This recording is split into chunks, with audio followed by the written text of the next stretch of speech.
API getting ready to play ball after DC recess. Indiana's the latest state to say ouch to high power bills.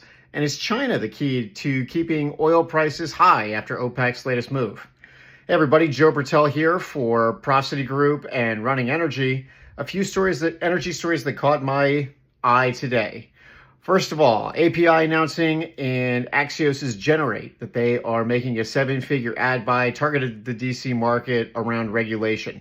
Now, interestingly enough, the trade group, the American Petroleum Association, that focuses on the oil and gas industry is really trying to tie elimination of regulation to lowering power prices. By their narrative, if you reduce the regulations on oil and gas and fossil fuel industries, they will be able to produce more energy. Now, it's an interesting dichotomy, right? And there, in my personal experience, there's really kind of two energy conversations that are ongoing.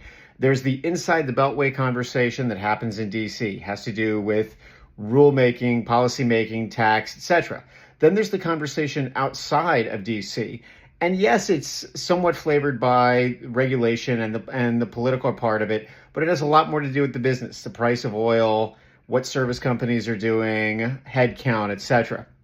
It'll be really interesting to see if the oil and gas industry is able to make the case successfully that reducing regulations on them will in turn lead to a greater abundance of electricity. Remember that the turbines needed for gas have a waiting list of at least 3 years. It's only Chevron so far that has secured, I believe, 7 GE Vernova turbines, and we're waiting to see. I'm fully anticipating you'll hear some big announcements about oil and gas getting involved in data centers in Q4 of 25.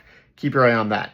Second story, Governor of Indiana suddenly saying, hey man, is there anything we can do about these rising power prices?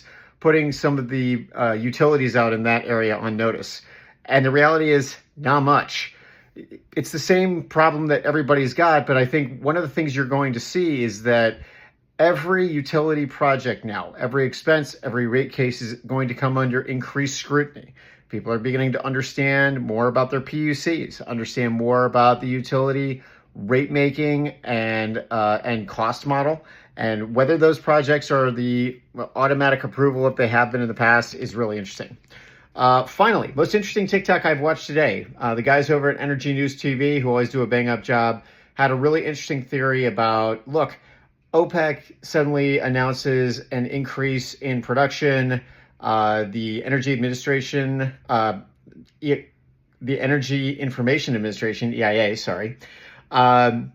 talks about how oil is going to go to $50 a barrel around Q1 of 26. Thank you, Mr. Global, for that TikTok. But Energy News brings up a good point. China's current strategic petroleum reserve is under 50%. Could they be buying oil at a discount? And that along with increased sanctions on Russia is keeping a floor in the price where every other sort of trend you would say, man, price of oil is gonna plummet. Something for my oil field guys to take a look at. So another busy energy day. We are absolutely flying around here. We've got Houston Energy and Climate Week next week, and then New York Climate Week after that. So helping out our clients, having a lot of fun, and yes, still getting my miles in. Hope everybody's having a great week. Thanks for watching, and hit subscribe on YouTube or follow us on TikTok. Thanks.